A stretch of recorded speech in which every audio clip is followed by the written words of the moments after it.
Introduction à la pression. Bonjour, donc voici le premier de deux enregistrements vidéo sur la pression. Aujourd'hui, ce qu'on fait, c'est qu'on va essayer de définir ce que c'est la pression, on va essayer de comprendre ce que c'est, on va essayer de voir aussi comment on peut faire pour la mesurer. Pour pouvoir parler de la pression, il va falloir faire un petit peu de physique. Donc, vous le savez, puis on va le revoir en physique, que plus un objet est rapide, puis plus il est lourd, plus il va être difficile à arrêter. C'est relié à ce qu'on appelle la quantité de mouvement. Donc, la quantité de mouvement, qu'est-ce que c'est? C'est le produit de la masse par la vitesse. Donc, P est égal à mv. Vous remarquerez ici que j'ai mis des flèches au-dessus du P et du V pour signaler qu'il s'agit de quantités qui sont orientées. C'est-à-dire que la vitesse, par exemple, ce n'est pas juste une quantité, c'est aussi une direction. Donc, c'est une quantité avec une direction. On va, nous, appeler ça des vecteurs. On va en reparler. Donc, selon Newton, la force qui va être subie par une particule, ben, c'est la différence de quantité de mouvement qu'on va lui avoir donné, divisée par le temps. Donc, ça se trouve à être la quantité de mouvement. Donc, la pression, qu'est-ce que c'est? Ben, la pression, c'est une variation des quantités de mouvement qui vont être causées par un ensemble de particules. Donc, ces particules-là ici, ils bougent dans toutes les directions. Bien, il y en a qui vont aller cogner sur mes parois. Bien, si ça cogne, ben oui, ça pousse. Donc, il y a une force qui est exercée. Par définition, cette force-là, ça s'appelle la pression. C'est égal à la force totale, moyenne, là, qui est exercée, divisée par la surface. Donc, si j'ai une petite surface et que j'ai un grand nombre de collisions, ben, la pression va être plus grande. Ça existe en passant, même si la paroi n'est pas là. Donc, la pression, oui, ça peut se mesurer sur une surface, mais même si j'enlève la paroi, ben, il y a quand même le potentiel d'y avoir des collisions. Donc, là, ici, je regarde justement la variation là, en fonction de l'air. Donc, si j'arrive ici puis que je cogne et je mets ma main en dessous, ça peut faire un petit peu mal. Mais si je le mets ma main en dessous ici, ben, ça va faire encore plus mal. Pourquoi? Ben, parce que la surface ici, je vais appliquer une force avec mon marteau. Et puis, au bout de la ligne, ça s'est appliqué sur une petite surface. Ben, ça va faire une pression beaucoup plus grande. Dans le système international d'unités, on utilise des newtons pour la force et des mètres carrés pour l'air, de sorte que la pression, et oui, c'est des newtons par mètre carré. Mais là, il y a un autre nom pour ça, ça s'appelle les pascals. C'est une petite quantité quand même, parce que si on regarde la pression atmosphérique, c'est 101,325 kilopascal. Donc, c'est quand même beaucoup plus grand. Donc, c'est pour ça qu'on peut définir d'autres unités. On définit notamment l'atmosphère. Donc, une atmosphère, c'est cette quantité-là. Ça, cette quantité-là, en passant, c'est lorsqu'il fait 0 degré Celsius. On appelle ça, ben, en fait, non, c'est ce qu'on appelle la pression normale. On a défini des conditions, surtout parce qu'expérimentalement, il va falloir répéter dans nos mesures. Donc, quand on parle de température et de pression normale, ben, la température normale, c'est 0 degré Celsius. La pression normale, c'est 101,325 kPa. On a aussi une autre unité qui est reliée, là, bon, pour s'éviter les décimales, on a défini un bar comme étant 100 kPa. Donc ça, c'est une autre unité de mesure qu'on voit quand même fréquemment. Malheureusement, on est pris avec le système anglais, donc on a aussi des PSI ou des PSI. Donc, un PSI, c'est 6894,76 pascal. Et puis ça, ben, c'est la PSI, ben, ça veut dire en fait pound per square inch. Donc, c'est aussi une unité de pression parce que dans le système anglais, la livre, c'est une force, ce n'est pas une masse. Donc, c'est une force. Et puis finalement, on a une atmosphère qui est égale à 760 mm de mercure, qu'on appelle aussi des torts. Donc ça, c'est une autre, en expérimental, c'est une autre unité qu'on voit souvent. Donc là, vous êtes un peu surpris par qu'est-ce que ça veut dire, ça, des millimètres de mercure, et c'est ce que je vais essayer de vous expliquer. Je vous l'explique, par contre, il faut que je prenne un petit détour, donc je vais maintenant m'intéresser à la pression sur un fluide incompressible, donc c'est-à-dire un liquide. Donc là, je ne peux pas le comprimer. Donc ici, j'ai un contenant, j'ai mon liquide, j'ai le vide au-dessus. On va simplifier, là, c'est du vide au-dessus. Ben, encore une fois, mes particules ils bougent, puis donc ils peuvent entrer en collision entre elles, ça exerce une pression. Et puis, je veux savoir c'est quoi la pression en fonction de ma position verticale, comme ça. J'ai appelé Z là, qui croît lorsque je descends. Je prends une petite section, donc un petit cube, là, ça en a un carré, mais c'est en 3 dimensions, c'est un cube. Puis je vais regarder c'est quoi les forces qui s'exercent là-dessus. Donc, je sais que la position en haut, je l'appelle Z. En bas, ça s'appelle Z plus une variation de Z. On sait que j'ai la gravité qui agit. On va voir en mécanique que le poids, donc la force de gravité qui s'exerce sur l'objet, c'est sa masse multipliée par une constante G qu'on déterminera. Et puis, bon, ça c'est le poids. Il y a les forces qui s'exercent sur les côtés. Et puis, il y a les forces qui, c'est la pression qui viennent des côtés. Celles-là, on va voir qu'ils vont se compenser. Puis, j'ai les pressions qui viennent d'en haut et en bas, qui, elles, ne se compenseront pas, mais qui vont ensemble compenser le poids de mon volume. OK? Donc, c'est ça. Donc, les forces ici latérales s'opposent, donc ils vont s'annuler.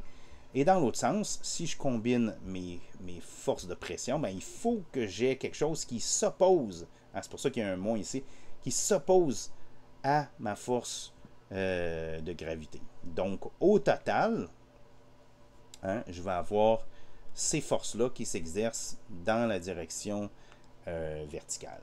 Donc, si j'écris l'équilibre des forces, donc une fois que je suis à l'équilibre, cette force-là, c'est la pression fois l'air, parce qu'on a dit que la pression, c'était une force divisée par l'air. Donc, si je multiplie par l'air, bon, là, j'ai une force de ce côté-là. Le poids, maintenant, sa masse, c'est la masse volumique fois le volume, ça fait du sens, fois le G, donc il n'y a rien de changé de ce côté-là. Et de l'autre côté, j'ai la pression qui s'exerce en dessous comme ça. Donc, à l'équilibre, tout ça, c'est égal, tout ça, ça s'équivaut. Donc, la pression ici, en fait, mon poids ici va être égal à la différence de pression là, multipliée par l'air. Donc, je peux diviser par mon delta A, c'est-à-dire je peux diviser par delta V des deux côtés. Donc, ça disparaît. Il me reste rho G qui est égal à ma pression fois ma différence de pression fois l'air divisé par le volume. L'air de ma surface ici divisé par le volume, c'est rien d'autre que la direction, la hauteur Z qui est ici, le delta Z. Donc ça, c'est ce qu'on appelle une dérivée. Donc là, je ne rentrerai pas dans les détails, puis je vais vous demander de me faire confiance. Ça me donne comme résultat que la pression est égale à rho G Z. Donc la pression ici varie selon la hauteur. Donc plus je me déplace profondément, plus que la pression va être grande. Donc là ici, supposons que j'ai deux quantités ici de liquide qui sont dans des contenants différents. Je vous demande dans lequel la pression est la plus grande. Supposons que je me mets ici dans le bas. La réponse, c'est la même chose. C'est la même chose pourquoi? Parce que, encore une fois, la pression ne dépend ici que de la hauteur et non pas de la quantité de liquide. Donc, si je les mettais en contact, les pressions devraient, les liquides devraient s'aligner, devraient s'équilibrer comme ça, où j'aurais une même hauteur. Donc, c'est ce qu'on appelle le principe des vases communicants. Donc, on va avoir l'équilibre des forces, de sorte que mon liquide va aller à la même hauteur. Donc, ça nous permet, en fait, de penser, ce truc-là, à un baromètre, c'est-à-dire un appareil qui va nous servir à mesurer des pressions, comme la pression atmosphérique. Et c'est ce qu'a fait Torricelli. Donc, Torricelli s'est servi de mercure, donc il a plongé du mercure là, dans un autre vase de mercure. Donc, ça, c'est une éprouvette. Puis, on se rend compte que, en fait, c'est peut-être plus long qu'une éprouvette, vous allez voir. Ici, j'ai le vide, puis là, ici, j'ai une colonne de mercure. Pourquoi que ça tombe pas puis que j'ai pas l'équilibre? C'est parce qu'ici, j'ai le vide, puis ici, j'ai la pression atmosphérique. Donc, la pression atmosphérique pousse comme ça par en bas, et puis ici, j'ai le vide.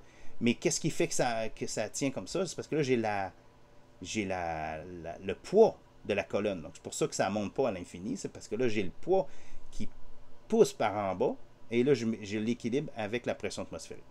Donc, la pression atmosphérique, c'est donc égal à ρGH, hein, donc la masse volumique fois le G, là, la constante d'accélération, fois la hauteur. Donc, c'est ce qu'on a vu précédemment, c'est ce qui se passe. Bon, là, le G, je vous le donne, c'est 9,80 newtons par kilogramme. La masse volumique du mercure à 0 degré Celsius, on peut la trouver, c'est 13,6 grammes par centimètre cube. Et puis ça, je vais le transformer. Pourquoi je vais le transformer? Je vais transformer les unités? Ben, c'est pour avoir des unités qui sont compatibles pour pouvoir faire mon calcul. Donc, en faisant ça, je me ramasse avec 1,36 fois 10 à la 4. Je peux continuer maintenant à faire mon calcul. J'isole mon H, donc c'est égal à P0 sur ρg. Et là, je suis prêt à mettre les chiffres, les valeurs dans mon équation. Et puis, vous verrez que je peux simplifier certaines unités. Hein, les kilogrammes moins 1, ça simplifie. Les newtons, ça simplifie. Des mètres moins 2 au numérateur, mètres moins 3 au dénominateur. Il me reste des mètres moins 1 au dénominateur, qui est équivalent à des mètres au numérateur. Donc, je fais le calcul. Ma réponse, c'est 0,760 mètres ou 760 mm. Donc, ça, c'est des millimètres de mercure. On pourrait faire le même calcul, par exemple, avec l'eau. Qu'est-ce que ça donnerait avec l'eau?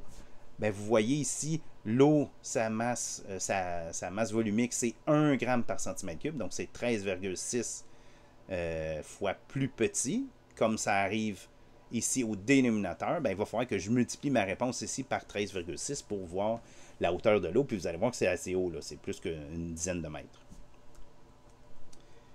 Qu'est-ce qui arrive maintenant si je n'ai pas le vide ici? Ben, si j'ai une pression à ce moment-là, je peux refaire mon calcul, mais là, à ce moment-là, vous allez voir que j'ai P0 qui est égal à cette quantité plus le P1. Donc là, ici, si je continue le calcul, ben, ce que je vais obtenir, c'est une variation de pression. Donc, c'est une pression relative, ce n'est pas une pression absolue.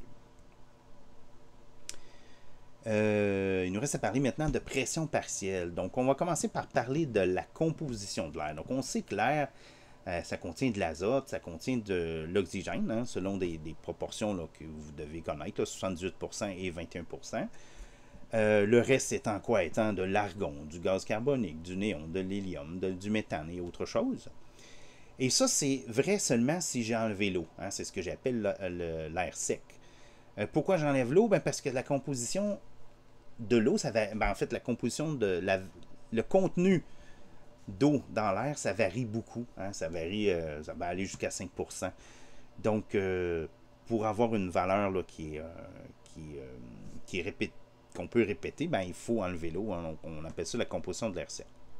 Bon, toujours est-il que le résultat que je veux vous montrer, c'est que la pression totale, c'est la pression qui est exercée par chacun des gaz. Oui, parce qu'à chaque fois qu'on a une particule, on a dit qu'on pouvait avoir des collisions. Donc, peu importe la sorte de particule, plus que j'en ai, plus que la pression est grande. Donc, les pressions comme ça vont s'additionner. C'est ce qu'on va appeler des pressions partielles. On pourrait trouver aussi la pression partielle d'un gaz en sachant sa proportion dans le gaz. Donc, par exemple, on sait que 78% des particules dans l'air qui sont de l'azote. Donc, la pression partielle de l'azote, ça serait la pression totale multipliée par la fraction des molécules qui sont des molécules d'azote. Donc, à ce moment-là, si c'est 78%, mais c'est fois 0,78 et on trouverait la pression partielle de l'azote. Donc, en conclusion, la pression résulte de l'ensemble des collisions des particules d'un fluide avec les parois. La pression elle va correspondre à une force par unité de surface. Et puis la pression dans le système international, ça se mesure en pascal. On peut utiliser le baromètre pour mesurer la pression d'un gaz. Et puis les pressions exercées par chacun des gaz vont s'additionner.